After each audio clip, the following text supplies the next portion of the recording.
না। ভারতের একজন ধনকুবের আছে, নাম শুনেছেন না? মুকেশ আম্বানি। ওনার স্ত্রী নীতা আম্বানি, আমি একটা নিউজে দেখলাম যে তিনি গোল্ড ওয়াটার খেয়েছেন। এক বোতল গোল্ড ওয়াটারের দাম মোস্ট লাইকলি $60,000,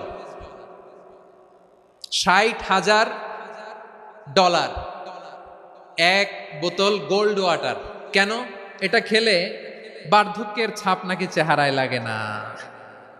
কিন্তু মানুষ যতই বয়স ধরে রাখতে চাক এই দুনিয়ার জামিনে, সে কি তার বয়স লুকাতে পারে? আমার কলিজা টুকরা সিলেট, আওয়াজ করে বলেন, এই দুনিয়ার জীবনে বয়সকে ধরে রাখা যাবে? আপনি অমর হবেন জান্নাতে, চির সুস্থ হবেন জান্নাতে। আপনি যদি চির যৌবন থাকতে চান, চির যুবক, এটা পাবেন জান্নাতে। সুবহানাল্লাহ বলেন। ওই জান্নাতে আপনি যেতে চান তো? চান?